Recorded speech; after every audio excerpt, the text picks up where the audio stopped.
اس گھر کے مکین نایاب اخبارات اور جرائد کے رکھوالے ہیں۔ عمر رسیدہ سید بشیر حسین جعفری کے پاس 1930 سے تاحال تک کی اصلی تاریخ موجود ہے۔ تاریخ و صحافت کے یہ طالب علم آج آزاد کشمیر یونیورسٹی سے وابستہ ہیں۔ ہماری آج کی ملاقات 1965 کی جنگ کے احوال سے متعلق ہے۔ اس جنگ کی ابتدا کے بارے میں مختلف آراء ہیں۔ سید بشیر حسین جعفری صاحب کے خیال میں حقائق کچھ اور ہیں۔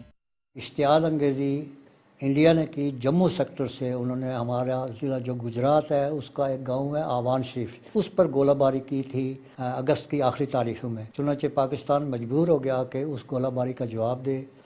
اس طرح 1 ستمبر کو پاکستان آرمی نے چھم جوڑیوں پر اٹیک کیا اور 4 دن میں چھم جوڑیوں کا تقریباً 200 مربع میل علاقہ قبضے میں لے لیا۔ اس کے بعد پھر انڈیا نے لاہور پر حملہ کیا 6 ستمبر کو الگ صبح، 2 طرف سے، برکی ہڈیارہ سے اور باٹاپور کی طرف سے۔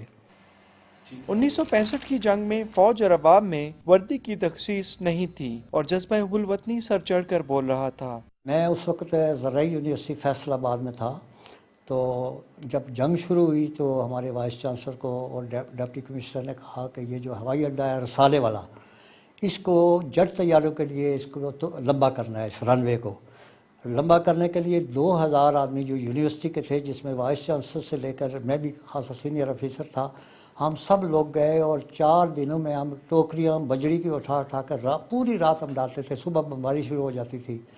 تو 4 دن میں 2000 آدمیوں نے 1 کلومیٹر جو ہے رن وے اس کو طول دے دیا، وہ اتنا لمبا ہو گیا، سیبر طیارے وہاں بیٹھنا شروع ہو گئے۔ عوام اور فوج میں کوئی فرق نہیں تھا، عوام بالکل فوج کی طرح ان کے ساتھ مل کر لڑتے تھے، ہر ضرورت عوام پوری کرنے کے لیے ان کے ساتھ تیار تھے۔ تو آج اتفاق سے ایسا نہیں ہے، بہت سے مختلف ذہن کے لوگ ہیں، اور یہ موجودہ جنگ اور اس جنگ میں بہت بڑا فرق ہے۔ جہاں محمود و ایاز شانہ بشانہ لڑ رہے تھے، وہاں جنرل ایوب کی سیاسی مخالفت بھی پس پردہ چلی گئی تھی۔ ایوب خان نے اپنی نشری تقریر میں کہا کہ تم نے کس قوم کو للکارا ہے۔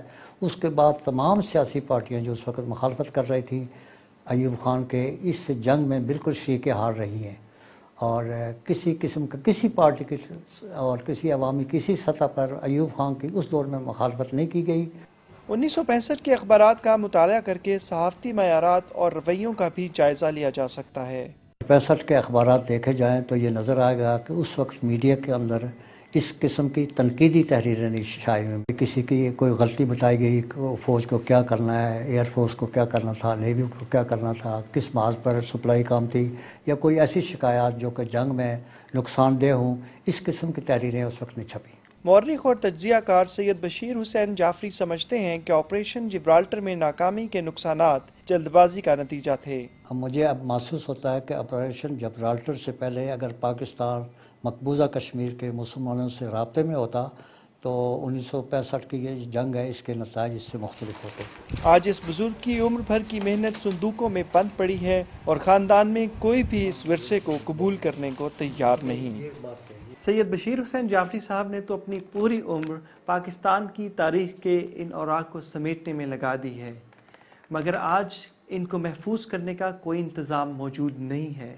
کہا یہ جاتا ہے کہ وہ قومیں جو اپنی تاریخ کو فراموش نہیں کرتی بلکہ اس سے سبق سیکھتی ہیں، اپنے مستقبل کا بہتر انداز میں سامنا کر سکتی ہیں۔ پروگرام آج کامران خان کے ساتھ کے لیے نوید احمد، کیمرامین عرفان ہاشمی کے ہمراہ